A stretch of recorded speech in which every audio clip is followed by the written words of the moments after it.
본문은 오늘 본문에서 가장 그 주인공으로 등장하는 것은 붉은 암송아지입니다. 그리고 또 하나 등장하는 중요한 단어는 재입니다. 재. 암송아지를 불로 태워서 그 재를 무엇을 위해서 쓸 것이냐라는 거죠. 그래서 그냥 별 생각 없이 그냥 쭉 읽으면 오늘 본문의 말씀은 뭐 율법의 어떤 행위를 또 제사를 드리는 그 어떤 절차를 이야기하는 것으로 그렇게 볼 수 있습니다. 특별히 오늘은 따라서 이 붉은 암송아지의 재를 어디다 사용하는 거냐면 부정하지 않게 하기 위해서 사용하는 겁니다. 그래서 이걸 정화제사라고도 하고 또는 속죄제다 이렇게 이야기합니다. 그래서 말씀드린 대로 오늘 민수기 19장에는 붉은 암송아지를 불에 태워서 재로 만드는 그 이야기가 기록이 되어 있는데 이것이 주는 영적인 메시지가 무엇인가 라는 것을 말씀드리고자 합니다. 단순히 이러이러한 율례가 주어졌으니 제사는 이렇게 드리는 거다라는 선에서 그치고 싶지 않습니다. 오늘 하나님께서 이 율례를 주신 이유와 목적이 무엇이냐라는 거죠. 그리고 이걸 통하여 우리가 배울 수 있는 교훈이 무엇인가라는 것을 우리가 좀 깨달을 수 있기를 바랍니다. 오늘 본문은 죄를 해결하는 속죄제에 대한 내용인데 우리가 이제 이렇게 보시면 돼요. 율법을 우리가 바라볼 때 우리는 보통 율법을 누구 입장에서 바라보나요? 내 입장에서 바라봅니다. 그래서 해라, 하지 말라. 그래서 우리는 율법을 바라볼 때 이렇게 해라, 이렇게 하지 말라. 거기에 우리는 율법 속에 갇혀버리고 맙니다. 그래서 사실은 율법이 어려워요. 그래서 사실은 율법을 굉장히 지키기가 어려운 거죠. 그러니까 우리가 시선을 제가 오늘 본문의 말씀을 준비하며 묵상하며 저에게 강력하게 해주신 마음은 너는 율법을 누구 입장에서 볼 거냐라는 거였습니다. 다시 말하면 우리가 율법을 지켜야 하는 내 입장에서 보면 율법은 한없이 어렵고 까다롭고 지키기 어렵고 무엇인가 하나님이 우리를 좀 극단적으로 얘기하면 지키지 못할 것을 골탕 먹이려고 그러시나? 라는 생각이 들 정도로 율법은 굉장히 어렵습니다. 그런데 저한테 주신 성령의 마음은 반대의 편을 보게 하셨어요. 그 반대편은 뭐냐면 율법을 주시는 하나님의 마음입니다. 왜 하나님은 이렇게 인간들이 지키기 어려울 정도의 까다롭고 또 힘든 어떤 이런 것들을 주셨을까? 특별히 붉은 암송아지 그것도 그럼 숫송아지는 안 되는 겁니다. 말하자면 그것도 또 붉은색이 아닌 송아지는 또 안 되는 겁니다. 붉은 암송아지를 불에 태워서 또 여기 보면 백향목에 우슬초에 홍색씨를 거기다 같이 넣고 아주 여러 가지 내용들이 나옵니다. 그래서 제가 오늘 본문의 말씀을 묵상하면서 저에게 주신 깨달음의 그 생각은 뭐냐면 하나님이 이 율법을 주신 그 뜻은 영원한 율례입니다. 율법은 영원한 율례예요. 하나님이 세우신 영원한 율례는 뭐냐? 죄에 대한 용서와 회복입니다. 이게 율법을 주신 하나님의 목적이에요. 하나님의 이유입니다. 그래서 저는 오늘 이 본문의 말씀을 묵상하는 가운데 어렵다, 왜 이렇게 까다로운가 라는 생각보다는 이러이러한 과정을 통하여 하나님의 마음이 저에게 전달이 됐습니다. 그 마음은 뭐예요? 내가 죄로부터 용서함을 받기를 원하시는 하나님의 마음이에요. 또 한 가지 마음은 뭐예요? 죄의 자리에 머물러 있지 말고 회복되기를 원하시는 하나님의 마음. 그게 이렇게 어찌 보면 까다롭게 보이는 율법을 주신 이유이기도 합니다. 그래서 율법을 인간 측면에서 바라보면 지켜야 될 구속이고 어려운 행위로 보이지만 하나님 측면에서 바라보면 왜 이런 율법을 주셨는가라는 것을 이해할 수 있게 됩니다. 그러면 우리가 신앙생활하고 믿음의 길을 간다고 할 때 우리의 믿음의 길이 어렵지 않습니다. 근데 대부분 많은 사람들이 믿음의 길을 걸어가며 어렵게 느껴집니다. 그 어렵게 느껴지는 이유 중에 하나는 바로 성경 말씀에 나오고 있는 율법 때문에 그렇습니다. 뭐는 꼭 지켜야 되고, 뭐는 뭐는 하지 말아야 되고, 뭐는 꼭 해야 되고, 그러니까 율법에 갇혀버리고 마는 거죠. 그러니까 율법을 주신 하나님의 마음을 이해하는 것은 우리가 깨닫지 못하고, 율법으로 말미암아 들어야 되는 행위만 덩그러니 남아 있으니, 우리가 이 성경을 통하여 하나님이 우리에게 주시는 말씀의 의미를 전혀 이해하거나 깨닫지 못하고 있다는 사실이에요.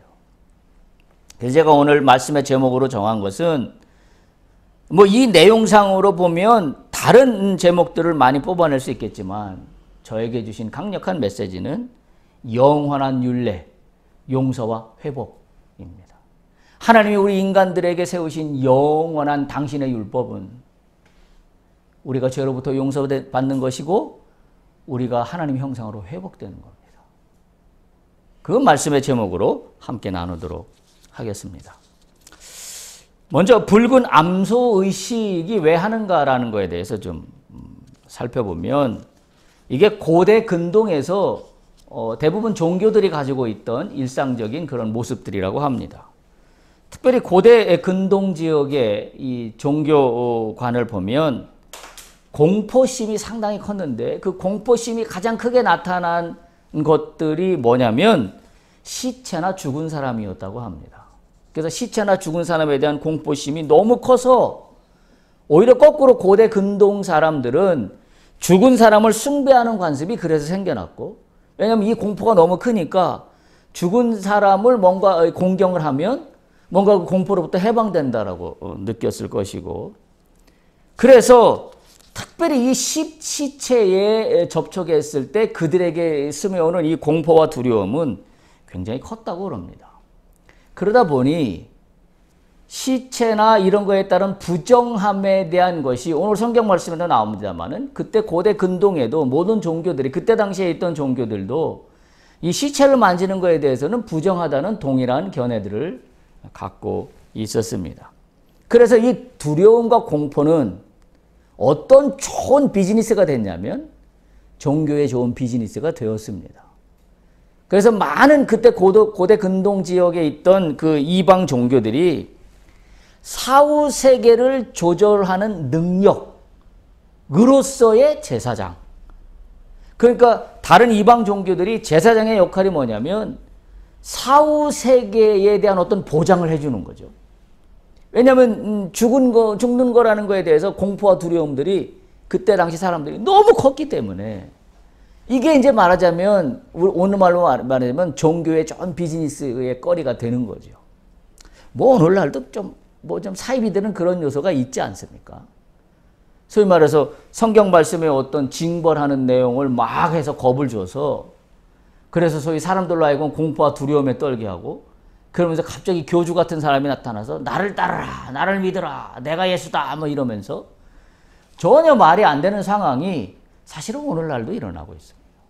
그러니까 인간이 생긴 이래로 뭔가 이 죽음에 대한 두려움과 공포는 여전히 떨쳐버릴 수 없는 불변의 어떤 숙제일지도 모르겠습니다. 그런데 이 하나님을 믿는 여호와 종교에서는 사후 세계는 사람의 손에 의해서 좌우되지 않는다. 이게 아주 명확한 거예요.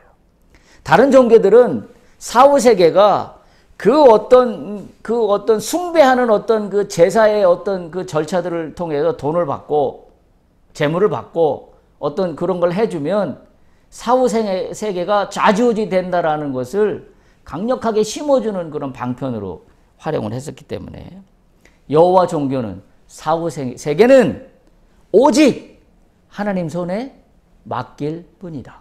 이게 다른 겁니다. 이게 다른 종교와 다른 가장 특별한 점입니다. 따라서 여호와 종교에서의 제사장은 백성들의 사후 세계에 대해서 어떤 해결할 수 있는 손을 뻗을 수 있는 능력도 없고 사후 세계에 영향을 미치는 능력도 없음을 분명히 해야 했습니다. 왜냐하면 그 모든 것은 오직 하나님 손에 맡기는 일밖에 우리 인간이 할 수 있는 일은 아무것도 없다라는 그런 사실 때문에 그렇습니다. 특별히 죽은 자가 살아있는 사람에게 영향을 미치지 않는다 하는 점이 강조되었던 게 여호와 종교였습니다. 그때 당시에. 그래서 중요한 건 뭐냐면 사람들이 두려움을 갖고 있는, 특별히 시체를 만졌을 때 부정하게 되었다라는 그 문제를 어떻게 해결할 것인가. 이것이 고대 근동을 중심으로 한 그때 많은 사람들이 갖고 있던, 그러나 해결하지 못했던, 그래서 많은 사이비 종교들이 이걸 이용해서 자신들의 욕심과 탐욕을 채웠던 그런 문제라는 사실이지요. 그러나 분명한 사실은 이 모든 것들의 주관은 우리는 하나님 손에 달려있다 라는 것밖에 우리가 알 수 있는 건 아무것도 없습니다. 만약에 우리가 믿는 사람들임에도 불구하고 그러한 의식이 우리 속에 잠재되어 있다고 한다면 우리는 여호와가 우리에게 원하시는 대영원한 율례의 원칙, 죄를 용서하시고, 죄를 용서하는 건 나의 노력으로 된다 안 된다? 안 되는 겁니다. 명확하게 하셔야 해요. 오직 나의 죄를 용서하시는 것은 내가 어떻게 노력하느냐에 따라서 내 죄가 용서되고 용서되지 않고의 결정이 나는 게 아니라 우리는 예수 그리스도를 믿는 믿음으로 말미암아 그분의 십자가에 흘리신 보혈의 능력으로 말미암아 나의 죄는 용서됩니다. 이게 하나님이 세우신 영원한 율례예요. 이걸 통하여 우리는 뭐예요? 죽음과 또는 시체와 부정한 것을 만진 것에 대한 공포와 두려움으로부터 완전히 해방될 수 있는 거예요. 우리가 이것을 아주 명확하게 가져가야 합니다. 대부분 이 내용을 알고는 있음에도 불구하고 우리의 영적인 신앙적인 모습에서 보면 이 두려움에서 벗어나지 못하고 있다는 사실을 우리가 볼 수가 있다는 거죠. 그래서 인간의 어떤 계략이나 간교한 어떤 행위에 있는 것이 아니라 온전히 하나님 손에 맡길 뿐이다 라는 것이 우리가 가져가야 될 그런 내용입니다. 본문에서 나오는 붉은 암송아지를 태워서 속죄제사를 드리는 내용을 보면 특별히 오늘 본문에서 뭘 얘기하고 있냐면 붉은 암송아지를 잡아서 태워서 재로 만들어서 그거를 물에 탄다라고 이렇게 적신다라고 되어 있습니다. 이거는 뒤에 나오겠지만 민수기 31장에도 동일한 내용이 나오는데요. 민수기 31장 21절에서 24절에 보면 싸움에 나갔던 군인들에게 이 의식을 치르게 합니다. 싸움에 나갔던 군인들이 뭘 했을까요? 죽은 시체를 만졌을 거 아닙니까? 죽은 시체를 밟고 다녔을 거 아닙니까? 피를 흘렸을 거 아닙니까? 그래서 싸움에 나갔던 군인들에게 이르기를 여호와의 명령하신 율법이라고 하면서 뭐라고 말씀하시냐면 민수기 31장 22절에 보면 금은, 동, 철과 주석과 납 등의 23절 불에 견딜 만한 모든 물건은 다 불을 지나가게 해라. 그러니까 불을 지나가면 그 부정한 것들이 깨끗하게 되는 거지요. 그리하면 깨끗하려니와 다만 정결하게 하는 물로 그것을 깨끗하게 할 것이며 불에 견디지 못한 모든 것은 물을 지나가게 할 것이라.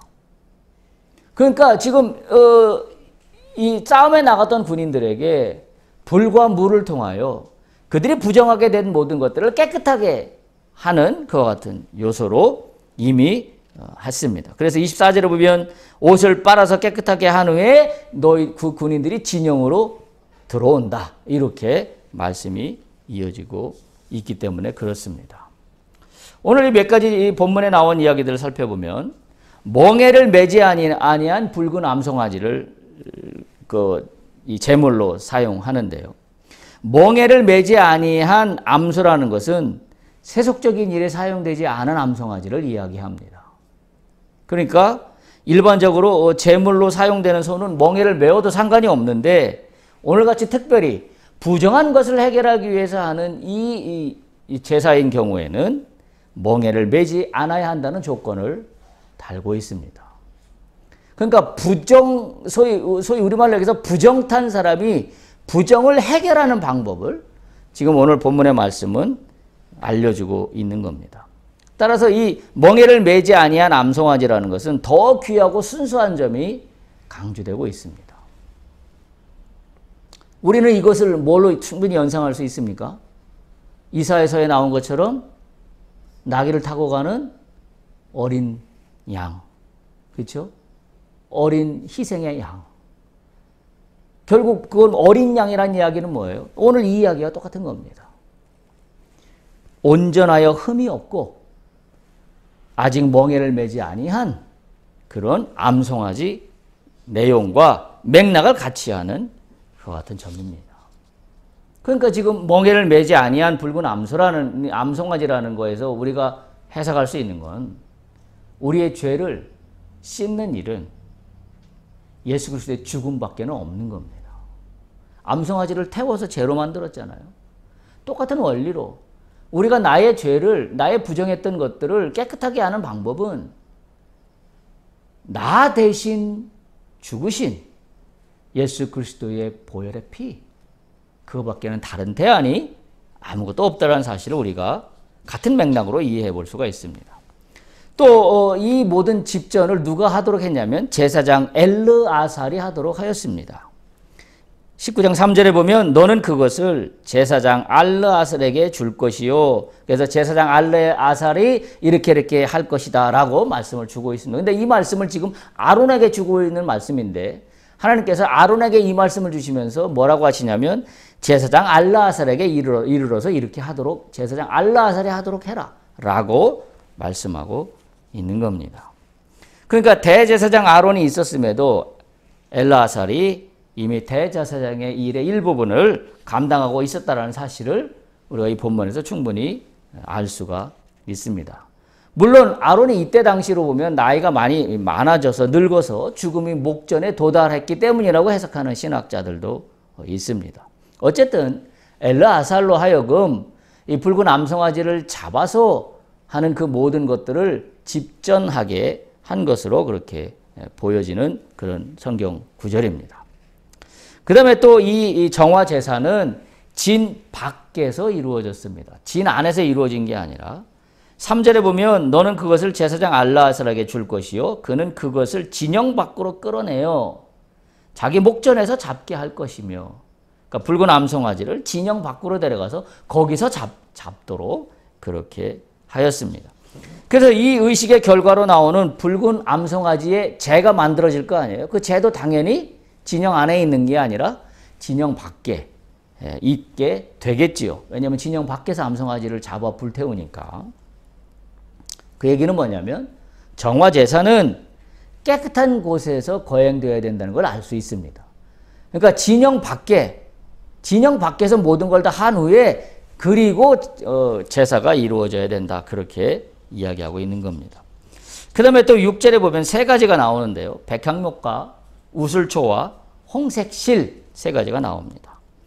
제사장은 백향목과 우슬초와 홍색실을 가져다가 암송아지를 사르는 불 가운데 던질 것이며, 그러니까 암송아지의 불을 사르는데 태워 죽이는데 암송아지만 태우는 게 아니라 거기에다가 세 가지를 집어넣는 거예요. 백향목과 우슬초와 홍색실을 같이 집어넣어서 불에 던져라, 태워라 이렇게 말씀하고 있는 겁니다. 이거는 피를 강조하기 위한 어떤 상징적인 의미를 가지고 있습니다. 피의 색이 붉은색인 것을 강화시키기 위해서 붉은 암송아지, 그리고 홍색 실, 그리고 또한 백향목을 썼는데 백향목 중에서도 붉은색의 백향목이 있었다 그래요. 그래서 어떤 신학자들은 이것을 백향목이라고 해석을 하지 않고 붉은색을 띠고 있는 나무인 삼목이라고 해석하는 학자들도 있습니다. 어쨌든 이 세 가지는 붉은색의 피를 강조하는 그와 같은 상징적인 의미를 갖고 있습니다. 여러분 백향목은 다 아시다시피 굉장히 귀하고 귀한 좋은 나무. 이 나무가 어디에 쓰였죠? 성전 질 때 썼습니다. 솔로몬이 성전을 질 때 다윗이 이 나무를 어디서부터 공수해 와서 준비했습니까? 레바논에서 가져왔어요. 그래서 이 백향목은 모든 지역에서 자라는 나무가 아니라 특별히 레바논 지역에서 주로 자라는 나무로 수령이 한 3,000년 이상 된다 그래요. 그러니까 뭐 보통 나무하고 좀 다른 거지요. 그리고 나무가 단단하고 향기가 있어서 최고의 목재로 인정받았던 나무가 백향목입니다. 또한 두 번째 우슬초는 이거는 신약에서 예수님 나올 때도 나오고 많이 나옵니다. 특히 시편의 우슬초에 대해서 이렇게 기록하고 있습니다. 시편 51편 7절에 보면 우슬초로 나를 정결케 하소서 내가 정하리이다. 나를 씻기소서 내가 눈보다 희리이다. 그러니까 우슬초가 나를 정결케 하고 나를 정하게 하고 나를 씻기고 내가 눈보다 희게 되는데 우슬초가 사용되었다라는 것을 알 수가 있습니다. 우슬초 자체가 죽음을 면하게 하거나 그런 어떤 역할을 하는 건 아니지만 대개 피를 묻히는 도구로 사용했습니다. 그러니까 이게 언제 나오냐면 출애굽할 때 6월절에 문설주에 피를 발랐잖아요. 그 피를 뭘로 발랐냐면 어린 양을 잡은 피를 우슬초에 묻혀서 그 우슬초로 문설주에 피를 발라 그런 어떤 그 도구로 쓰였습니다. 또 십자가에서 예수께서 달리실 때 신포도주를 마실 때 드릴 때 그때도 이 우슬초를 함께 사용이 되었습니다. 그 다음에 홍색실입니다. 홍색실은 한마디로 피를 상징합니다. 피 흘림을 상징합니다. 피의 제사를 나타냅니다.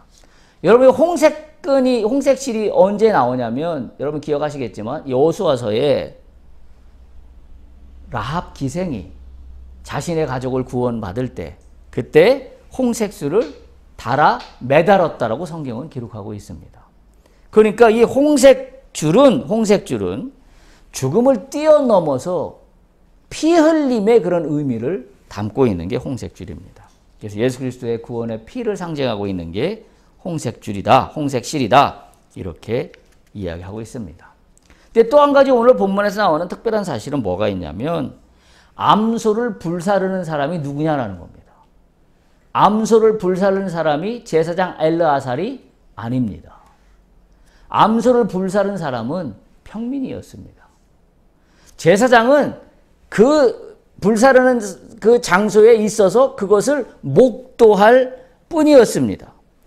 오늘 본문에 보면 그 이야기가 나오는데 3절에 보면 제사장 엘르아살에게 이야기하기를 줄 것이요 그는 그것을 진영 밖으로 끌어내어서 자기 목전에서 잡게 할 것이라. 그러니까 엘르아살이 잡는 게 아니라 엘르아살이 보는 앞에서 그 송아지를 잡게 해라 라는 그런 말씀이 포함되어 있기 때문에 그렇습니다. 그래서 8절에 보면 송아지를 불사른 자라는 말이 나오는데 바로 엘르아살이 아니라 송아지를 불사르는 자가 평민이었다라는 것을 이야기하고 있습니다. 자, 그러면 이런 상황에 있던 사람들은 모두 제사장이나 그 진 밖에서 이루어졌던 모든 그 가운데 있던 사람들은 암송아지를 잡았던 사람이나 또는 뭐 죄를 만진 사람이나 그 모든 사람들은 다 한마디로 부정하게 된 겁니다. 그래서 이 부정하게 된 것을 정화시키는 작업이 필요하다라는 거죠. 이 정화시키는 작업을 해야만 진영 안으로 들어올 수가 있었다라는 사실입니다. 자, 그래서 오늘 본문에 보면 중요한 이 속죄제를 만드는 그 영적인 의미의 목적이 언급되고 있는데요. 9절을 한번 보십시오. 9절 한번 보시면 이에 정결한 자가 암송아지의 죄를 거두어 라고 하면서 말씀이 진행되고 있는데 어떻게 하기 위해서 암송아지 죄를 거두라고 이야기하고 있습니까? 그러니까 암송아지의 죄를 무엇에 사용하기 위한 목적 때문에 지금 암송아지 죄를 만들었나요? 그 목적이 9절에 나와 있습니다. 맨 마지막에 보면 부정을 씻는 물을 위해. 그러니까 지금 암송아지의 죄는 어떤 목적을 갖고 지금 이 죄로 만든 거냐면 부정을 씻기 위해서. 근데 부정을 씻는데 그냥 씻는 게 아니라 물에 이것을 섞는 거죠, 말하자면. 물에 이것을 적셔서 그래서 소위 이 목적으로 암송아지의 죄를 지금 만들고 있는 겁니다. 그러니까 이스라엘 자손 회중을 위하여 이 부정을 씻는 물을 위해서 어떻게 한다고 되어 있어요? 9절에 간직해라. 간직해라. 그러니까 한번 만들어서 간직했다가 아마 이제 그때그때 사용하는 그런 모양새입니다. 그래서 특별히 시체를 만져 부정하게 된 사람에게 이 물을 뿌려서 정화하게 하는 그런 용도로 사용하기 위해서 붉은 암송아지를 잡아 그걸 재로 만들어 물에 담궈서 그 물을 정화시킨 다음에 그 물을 뿌려서 부정하게 된 사람이 부정을 해결하는 그런 목적으로 이 제가 사용되었습니다. 그래서 붉은 암송아지의 재로 만든 물은 부정을 위한 물이라고도 이야기하고요. 다른 말로 표현하면 부정을 대항하는 물 또는 부정을 제거하는 물, 이와 같은 뉘앙스로 이해하면 문제가 없겠습니다. 그래서 이 부정을 위한 물을 만들 수 있는 붉은 암송아지 제는 정화제사이지만 제사장이 직접 관리하지 않고 일반 평민들이 관리하고 진밖에 정결한 곳에 보관해야만 했던 것을 오늘 본문은 우리에게 알려주고 있습니다. 따라서 이 제가 부정해지지 아니하도록 철저히 잘 관리해야 될 책임이 이 평민들에게 주어져 있던 것고, 그것을 감독해야 될 책임은 제사장 엘르아살에게 있는 것이다. 그렇게 이야기할 수가 있습니다. 저는 이 과정을 보면서 한 가지 생각이 들었습니다. 오늘날 우리에게 나의 부정, 나의 죄를 씻기 위한 이런 어떤 영적인 절차가 있는가? 라고 생각해 보게 되었습니다. 내가 나의 죄를 발견했을 때 나는 어떤 정화의 노력을 기울이고 있는가? 물론 우리가 이 구약시대처럼 암송아지를 잡아서 재로 만들어서 그것을 물에 타서 그걸 뿌려서 제사를 드려야 되는 것을 말하는 것은 절대 아닙니다. 그러나 제가 이런 생각이 든 이유는 우리는 우리가 지은 죄에 대해서 너무 쉽게 생각하는 경향이 있는 건 아닌가. 지금 구약시대의 이들은 뭐예요? 굉장히 까다로운 절차를 통하여 자신들이 부정해진 것을 해결하는 방법들을 하나하나 찾아가고 있습니다. 그 방법이 구차하고 까다롭고 단계가 많다고 여기기 이전에 그 단계들을 통하여 하나님이 왜 이러시나를 발견하는 거죠. 내가 이런 어찌 보면 많은 과정들을 통하여 하나하나 해결해 나가면서, 자, 예를 들어서 붉은 암송아지를 골랐어요. 그거 첫 번째 잡고, 그 다음에 두 번째 이걸 잡아요. 그리고 세 번째 진영 밖으로 끌고 가요. 그리고 세 번째 이걸 잡아요. 그리고 불에 태워요. 그리고 재로 만들어요. 근데 재로 만드는데 백향목과 우슬초와 또 홍색실을 또 함께 넣어요. 그리고 그걸 재로 만들어서 물에 섞어요. 그리고 물을 잘 보관해요. 자, 이 과정이 얼마나 복잡합니까? 그래서 제가 이 과정을 보면서 우리는 너무 쉽게 나의 죄의 문제를 대하고 있는 건 아닌가. 물론 우리가 예수 그리스도의 이름으로 교회 가서 회개하면 된다고 합니다. 그러다 보니 내가 죄를 짓고 내 죄를 문제를 해결하는 거에 너무 쉽게 값없이 처리해버리고 마는 거죠. 그냥 내가 뭐 잘못했어? 일주일 동안 내가 살면서 뭐 잘못했어? 뭐 걱정이야. 교회 나와서 그냥 주님 잘못했습니다 한마디 하면 되는 거지. 이러고 살고 있는 건 아닌가. 오늘날 우리의 믿는 자들이 예수님께서 나의 죄를 위해서 십자가의 굴레를 감당하셨는데, 예수님께서 십자가의 굴레를 감당하신 것은 오늘 따지고 보면 어떤 것과 똑같은데면 지금 이 구약에서 보여주고 있는 흠이 없고 온전한 멍에를 매지 않은 암송아지가 재로 만들어지는 그 모든 과정을 예수 그리스도가 대신 담당해 주신 겁니다. 근데 나는 그것을 그냥 믿는다라는 이유 하나만으로 죄를 해결한다는 그 이유 때문에 나는 내 죄에 대해서 굉장히 둔감해지고 있고, 그리고 내가 이 죄를 처리하는 방법이 너무 쉽게, 너무 값싸게, 너무 소홀하게 다루고 있는 건 아닌가. 나 잘못했어? 오케이. 얘기하면 되지 뭐. 이렇게 얘기하는 사람들 굉장히 많습니다. 그리고 심지어 믿지 않는 사람들이 기독교를 조금 뭐라고 그래야 되죠? 너무 가볍다고 여기고 있는 것 중에 하나가, 야, 니네는 잘못한 거 다 잘못해놓고 교회 가서 나 잘못했습니다 회개 한마디 하면 된다며? 뭐야 그게? 라고 비아냥거리는 사람들도 있습니다.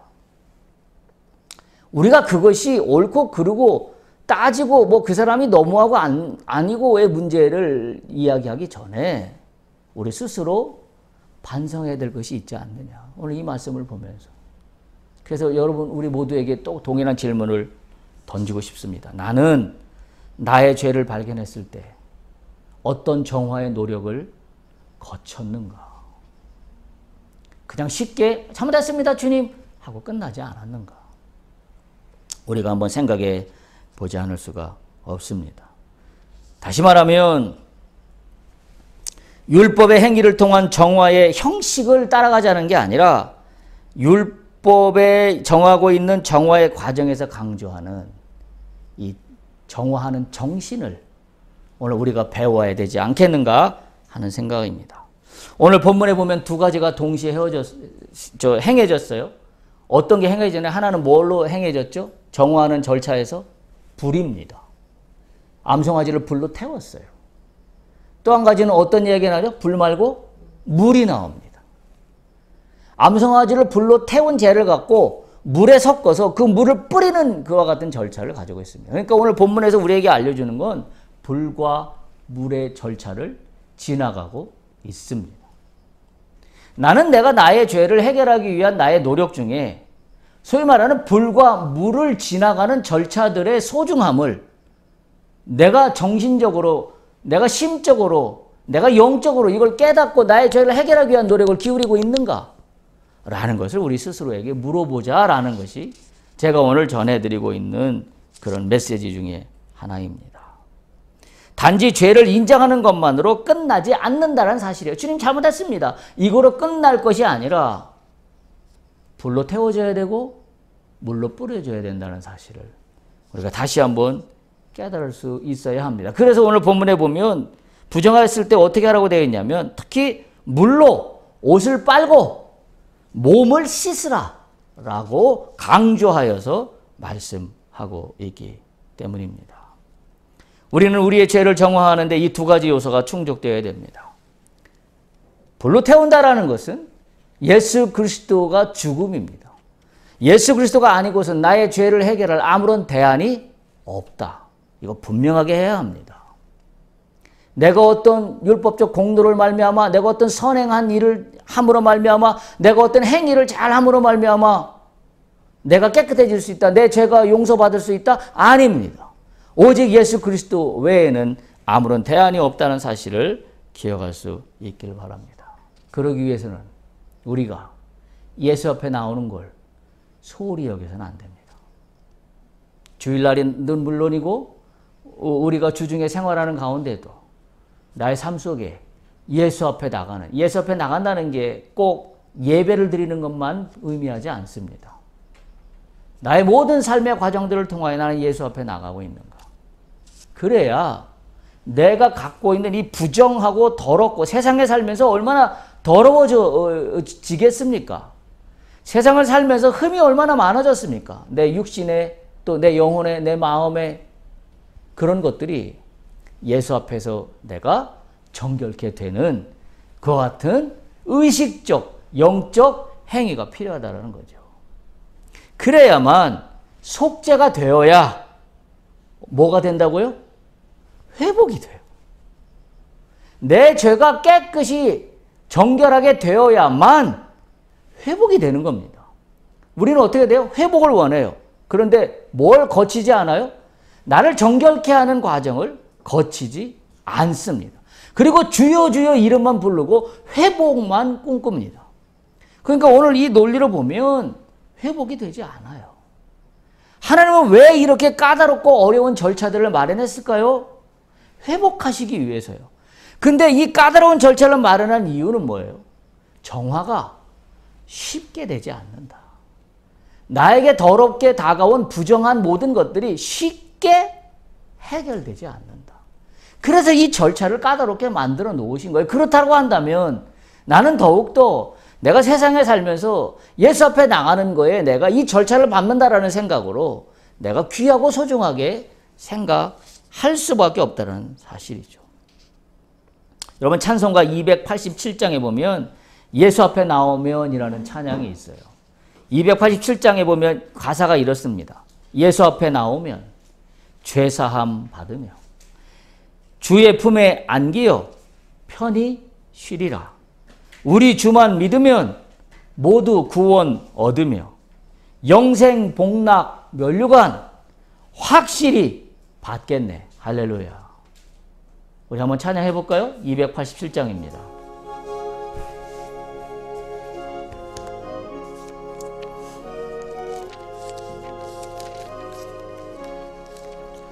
예수 앞에 나오면 죄사함 받으며 주의 품에 안기요 편히 쉬리. 다시 한번 예수 앞에 나오면 예수 앞에 나오면 죄사함 받으며 주의 품에 안기요 편히 쉬리라. 우리 주만 믿으면 모두 구원 얻으며 영생 복락 면류관 확실히 받겠네. 여러분, 우리 주만 믿으면 구원 받습니다. 할렐루야. 영생 복락 면류관 확실히 받습니다. 우리가 죄사함 받는 비결은 예수 앞에 나오는 밖에 없습니다. 이 스텝을 잘 기억하십시오. 죄사함을 받아야 회복합니다. 할렐루야. 죄사함이 해결돼야 회복됩니다. 그럼 죄사함은 어떻게 해결하냐? 예수밖에 없습니다. 예수 앞에 나오면 죄사함 받으며 주의 품에 안기어 편히 쉬게 됩니다. 예수 앞에 나오면 은총을 받으며 마음에 기쁨이 넘치며 감사하게 됩니다. 예수 앞에 설 때에 흰옷을 입으며 밝고 빛난 내 집에서 길이 살게 됩니다. 우리가 이것을 확실하게 믿고 나갈 필요가 있습니다. 여러분, 오늘 구약 말씀에서 주는 것처럼 두 가지 스텝을 밟았다는 걸 기억하십시오. 불로 태워야 합니다. 그리고 물로 뿌려야 합니다. 어떤 물? 아무 물이나가 아니라 예수의 피로 적셔진 물입니다. 그것으로 만들어진 죄입니다. 그거를 흠뻑 뒤집어 쓴다라는 믿음의 고백이 있어야 합니다. 그래야 내 몸과 내 육신이, 내 영혼이 깨끗해집니다. 우리가 이걸 소망해야 돼요. 이걸 귀하게 여겨야 됩니다. 이 과정을 소중하게 담아야 됩니다. 이건 하지 않고 주여 회복을 주시옵소서. 회복이 안 됩니다. 오늘 구약의 말씀이 우리에게 전해주는 믿음의 이야기들입니다. 따라서 예수 앞에 나와서 나의 죄를 직시하고 나의 죄를 당신의 보혈의 피로 씻어야 합니다. 그게 물로 씻는 거예요. 그래서 우리가 예수의 보혈로라는 찬양을 하는 것이고, 그래서 예수의 보혈의 피밖에 나를 정케 할 것이 아무것도 없음을 고백하는 이유가 거기에 있는 겁니다. 오늘 본문처럼 마치 옷을 물로 빨고 몸을 물로 씻는 것처럼 우리는 예수의 보혈의 피로 내 영혼과 내 마음과 내 육신의 더럽고 추한 것들을 씻어낼 수 있어야 합니다. 그럼 어떻게 씻어야 할까요? 오늘 본문이 또 한 가지 우리에게 알려줍니다.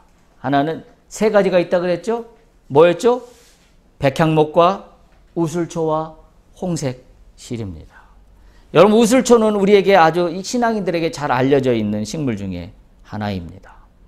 그래서 이거는 히브리어로 에조브, 헬라어로 히솝, 우리말로는 우슬초 이렇게 번역을 하고 있는데요. 이 우슬초는 어떤 의미를 담고 있냐면 겸손 또는 비천함. 왜냐하면 우슬초는 흔하디 흔한 식물이었거든요. 여러분, 열왕기상 4장 33절에 보면 이렇게 기록하고 있습니다. 그가 또 초목에 대하여 말하되 레바논의 백향목으로부터 담에 나는 우슬초까지. 백향목으로부터 우슬초까지. 뭐예요? 끝에서 끝이에요. 그러니까 백향목은 뭐예요? 가장 귀하고 존귀하고 존엄한 거. 우슬초는 가장 하찮은 거. 가장 흔한 거. 그래서 우슬초는 그와 같은 의미를 담고 있어서 우슬초가 영적으로 주는 의미는 비천함, 겸손함. 우리가 하이델베르크 신앙 고백하면서 그런 고백을 했어요.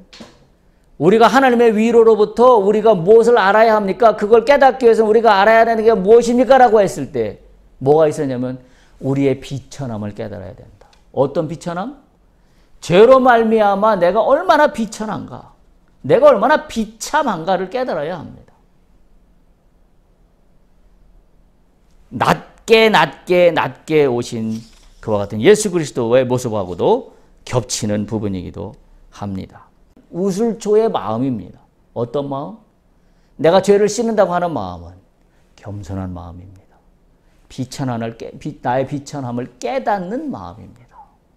그래야 물로 씻는 거예요. 그냥 예수의 보혈 입으로만 구호처럼 외워서 되는 문제가 아니라 내 마음을 다 주 앞에 내려놓고 나의 비참함을 바라볼 수 있는 그것이 예수의 보혈의 피로 씻는 그 같은 의미인 겁니다. 따라서 이 정결의식이 보여주는 의미는 말씀드린 것처럼 오늘 제목처럼 죄를 용서함으로 관계를 회복하는 데 있다라는 사실입니다. 백향목은 하나님의 아들로서 높고 귀하신 예수님을 상징하고, 우슬초는 인간의 형체를 입고 겸손한 모습으로 낮고 낮은 모습으로 오신 예수님을 또한 상징하고, 홍색실은 예수님의 십자가를 상징하고, 물로 씻는 것은 바로 그 예수님의 흘리신 피로 우리를 씻는다는 사실을 이야기하고 있습니다. 정리합니다. 본문은 정결, 정화 제사를 말씀하고 있습니다. 우리가 정화한다 했을 때, 우리가 속죄한다 했을 때 단순히 죄를 속죄한다는 그런 단순한 의미를 넘어서 매우 철저하게 그 과정이 있다는 사실을 오늘 본문을 통해서 우리는 깨닫게 됩니다. 이것을 말씀드린 대로 율법의 행위로 가자는 말씀이 아니라 하나님이 왜 이러시나, 하나님의 마음을 깨닫고자 하는 데에 저의 오늘 말씀의 목적이 있습니다. 그 하나님의 마음은 뭐라고요? 용서와 회복입니다. 너희가 부정한 거, 너희가 더러워진 거, 너희가 세상 가운데 살면서 추하고 추한 그 모든 것들을 날마다 씻어라, 태워라. 그러므로 말미암아 주시는 하나님의 용서를 통해 하나님은 우리에게 갖고 있는 영원한 율례가 있어요. 회복입니다. 당신의 형상으로 회복되는 겁니다. 오늘 이 하나님의 마음을 읽을 수 있기를 축복합니다. 우리의 일상생활을 통하여 하나님의 마음을 읽는다면 내가 더럽고 추해진 것들, 부정한 것들로 말미암아 내가 내 이 모든 것들을 깨끗이 씻어내는 일이 얼마나 귀하고 소중한 일인가, 그리고 이걸 통하여 하나님이 나에게 주시는 축복이 무엇인가라는 것을 우리가 깨닫게 되기 때문에 그렇습니다. 우리의 삶 가운데, 우리의 믿음 가운데, 우리의 인생 가운데 하나님의 주시는 그 영원한 율례, 예수 그리스도를 말미암은 태우심과 씻으심의 은혜로 말미암은 회복이 우리 모두에게 있기를 간절히 축복합니다. 할렐루야.